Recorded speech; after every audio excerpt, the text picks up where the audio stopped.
Hello and welcome. My name is Suzanne Norris. I am the facilitator for the Senior Compass Project with NEMI Public Library. The Senior Compass Project is funded by the New Horizons for Seniors Program, Employment and Social Development branch. This program provides funding for projects that make a difference for the lives of our seniors and in our communities. Today, we will be speaking about the value of social connections. This webinar is the first of a series of information videos directed at accessing services and support in our community. I'd like to welcome Heather Hawrelluk-Sirois from Sudbury, Ontario. Heather is a psychogeriatric resource consultant with Northeast Behavioural Supports Ontario. Heather has been working in the mental health field for 12 years and focused on geriatric care for over 16 years. Trained as a recreational therapist with a background in gerontology, she has comprehensive experience in hospital, long-term care home, and community settings. Heather's practice is grounded in person-centered care. Hi, Heather. Great to see you. Thanks for joining us. Thanks for joining us today, and real pleasure to help us learn about the value of social connection. So, you know, the first question would be what is socialization and why is it important? Thanks, Suzanne. What a great question. And thanks for welcoming me here today. So social connection is when we have a strong sense of community, a feeling of belonging and connection with others. Social isolation is when, you know, we find ourselves more than often alone, or when we have low participation outside of the home and feelings of loneliness or lack of belonging or weak sense of community. So social connection can be found in a lot of different places. I'm going to speak to some of the more traditional ones right now. So sometimes we can find social connection in our community through activities. And these can include things like service clubs. So for instance, Lions Club, Rotary, Kinsmen. We might find a connection through our church or through our religious community, things like choir or church committees, things like the Catholic Women's League, for instance, or participating in a prayer chain. We might also find connection through fraternal organizations. So I know a few communities have things like the Elks Lodge or the Oddfellows Club, Masons and whatnot. Even the Red Hatters, which is a sorority of sisters joining together. You'll know them by their red hats.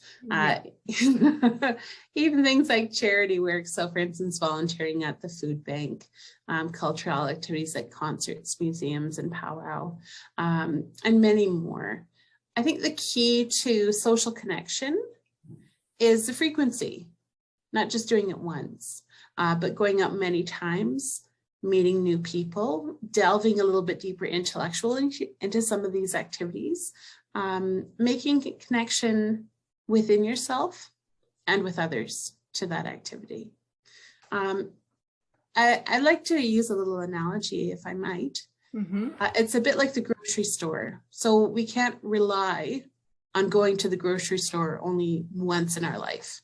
We need to go several times, repeatedly, to be able to meet our need for nourishment. And so it's the same with social wellness. We need to go and do things repeatedly to remove that emotional hunger of loneliness and isolation. So it's a habit of connecting that becomes so crucial. Thanks. So what I'm hearing you saying is more like find something that you're passionate about and see if there's anything in your community, like an organization that you can join or be part of. Is that what I'm hearing, Heather? Yeah. Okay. We had a little bit of a gap there with the ad. So yeah, good.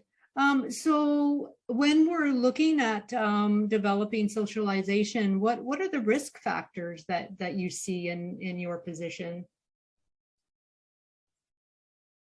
Right. So there are a few factors. Living alone certainly is one of them. And unfortunately, being over the age of 8 years old, there's a particular risk factor. In Canada, just over 18% of the population is 65% or older. And 675,000 people are over the age of 80. 4,400 are over the age of 100. So there's quite a risk with being older, and we are seeing more older people. Things like disability, poor health, compromised health, and multiple chronic conditions, transportation or lack of access to transportation, language barrier, living with low income, pardon me, migration, so that sort of the urban migration of younger people to work and live in the city. And location. Location can be kind of unfortunate. It turns out the more rural you are, the less people living around you, the more at risk you are for social isolation, simply because there's less people. Mm-hmm. And experiencing transitions in life. So for instance, retirement, death of a partner, losing your driver's license, and lack of access to services and other social supports. When I was reviewing sort of the literature, when I was going through things, the Government of Canada has actually recently published a social isolation toolkit. And so we need to keep in mind that our government has noted that there is certainly now risk within social isolation. This can happen because of prejudice related to things like gender, sexual preference, culture, and other reasons like immigration. Social isolation can also be impacted by things like literacy. So being able to access supports requiring, like for instance, annual taxes or sensory abilities, like your ability to hear and therefore converse with others. And even things like legal status, so previous charges or incarceration can increase your risk for social isolation. In Canada, there's around 38,700 people who identify as gay and lesbian over the age of 65, and over 35,000 identifying as bisexual or pansexual. Most of these people grew up when homosexuality was illegal or termed as a psychiatric illness, and was also very socially risky. So think back to the bathhouse raids in Toronto and Montreal in the 80s, the murder of gay men in Toronto in the 1970s, and then again, unfortunately, in the 2010s, people who are part of the two-spirit, lesbian, gay, bisexual, trans, and queer community have been socially isolated for years. This is continuing now as older adults.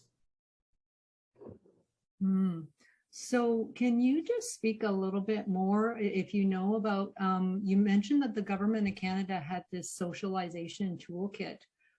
Is that something that maybe perhaps at the end of the video we can add to our supports to look at? And what briefly is included in that? Is it like a list by list things that you can and cannot do, or is it more access numbers, or what's involved in that? No? Yeah, so in this social isolation toolkit, it's primarily for policy makers, municipalities and whatnot. So it includes things like age-friendly community toolkit, information around how to ensure accessibility of programs, guidelines and toolkits for increasing online literacy, for instance. So okay. Sort of things to that effect, yeah. Okay. As well as identifying, the nature of social isolation within, the older adult population as being very important and something that we as citizens need to be aware of and working towards reducing that isolation. Okay, great. Okay, thanks. Yeah. That clarifies that. Good. We're set for our next question. You're good to go? Hopefully. Okay, all right. Okay. If you can just talk about what the risks are of being socially isolated.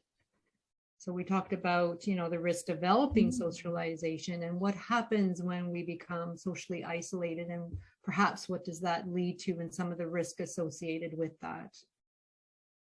Yeah, so social isolation, I think another way that we can talk about this is using sort of the more grassroots term of loneliness. And so loneliness can be risky for both health and for well-being. And it's become so problematic. Loneliness, that some European countries now have a role within the government as a ministry of loneliness.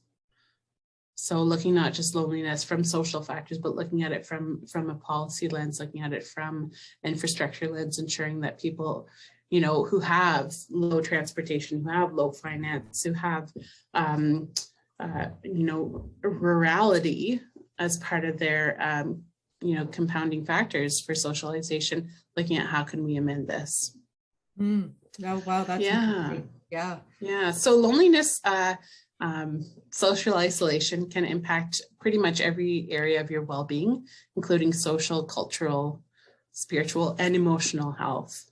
There is an increased risk for depression, for anxiety, increased risk for psychosis, frailty, falls, for general loss of function related to social isolation. And so again, looking through the literature, a 2010 meta-analysis from Holt, Lundstad, Smith, and Leighton found that social isolation can put seniors at a greater risk of death than factors such as obesity and physical inactivity. Wow. So we need to be aware that our health isn't just sort of our medical health. It's not just our medical status. Our health is dependent on our social functioning as well. So a recent publication from Statistics Canada shared that people who did not participate regularly in social activities and those who felt they were socially isolated were more likely to die than those who did participate or those who felt like they were socially connected. So it's not just the act of participating itself, but it's also that feeling, that internal sense that you have a connection to your community, right, that you're a part of it, that you're contributing.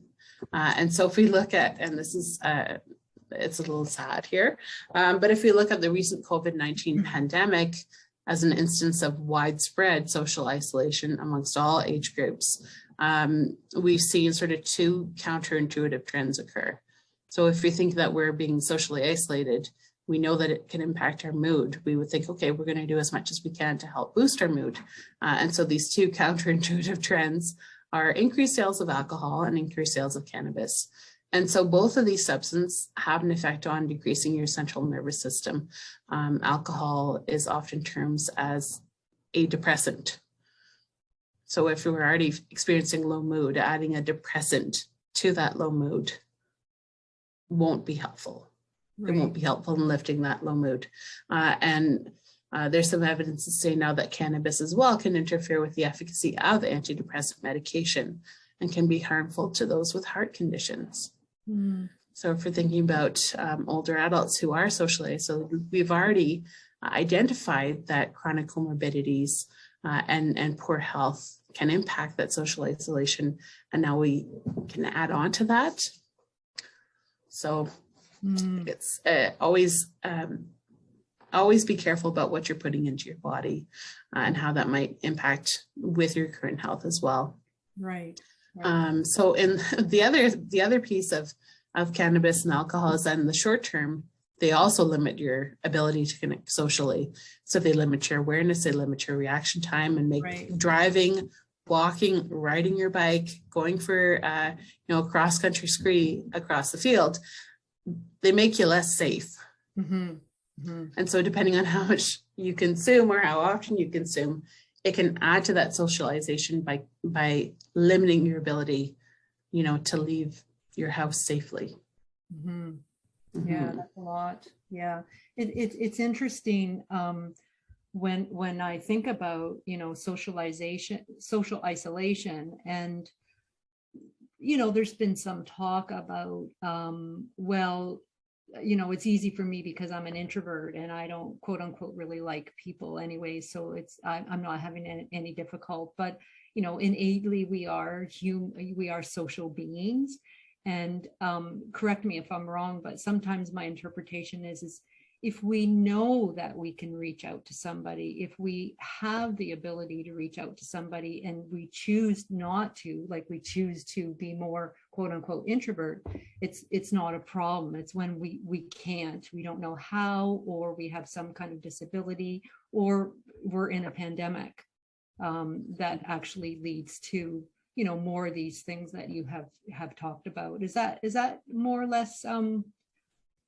Yeah, you know, you bring up a really interesting point, because I think, you know, pre-pandemic, if you were introverted, you still had that ability, you still had the choice and control to choose when and how you connected with others. Yeah. And now that level of independence and autonomy has sort of been removed.